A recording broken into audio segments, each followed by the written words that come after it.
All right, Jennifer Kimpkins Fry asks, who is checking / verifying our VGMs? Well, the carrier is going to be doing the checking. If you provide a VGM to the carrier and then the carrier has the terminal weigh it and then provide them with VGM, I've read that they'll be looking at that and checking it.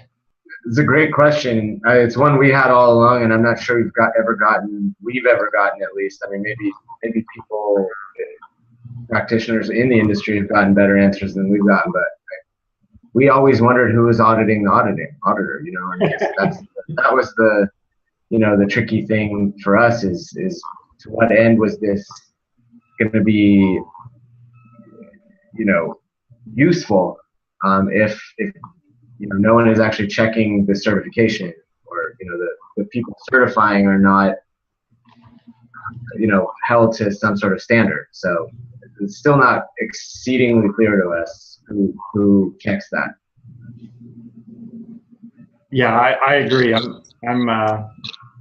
That'll be interesting to see how that comes about as well. And I'll also remind everybody that you're going to get a notice of after this event of the links to this presentation and so forth. And what we'll do is we'll take all of these questions that have been asked, and anyone that we don't have an answer on, we'll try to find an answer. Again, many of these, I don't know that we'll have an answer today, and we might not have an answer for 3 months until this begins getting enforced, and until there's a little more visibility by the carriers and by the Coast Guard and so forth. So I would say, you know, as much as we know today, there's still a lot more questions out there, and I think Erica nailed it.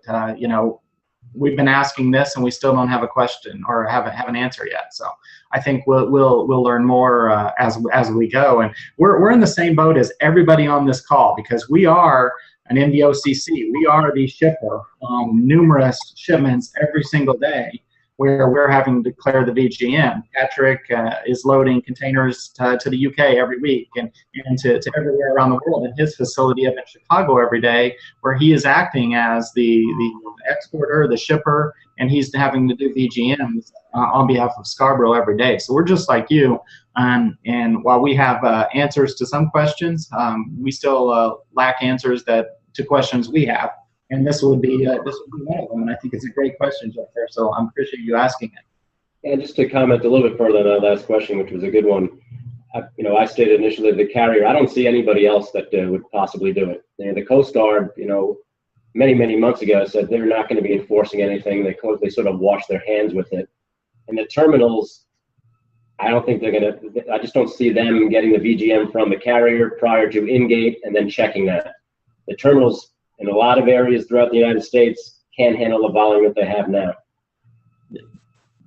Yeah, if you think of it as a chain, Coast Guard is responsible for regulating the vessels, make sure the vessels are operating safely. The vessel operators need shippers or consolidators to provide them accurate data to load the vessel properly. The consolidators need the shippers to provide them accurate data so that they can provide accurate data to the carrier. So I never understood how the Coast Guard was going to be responsible for regulating the weighing activity of shippers in Minnesota.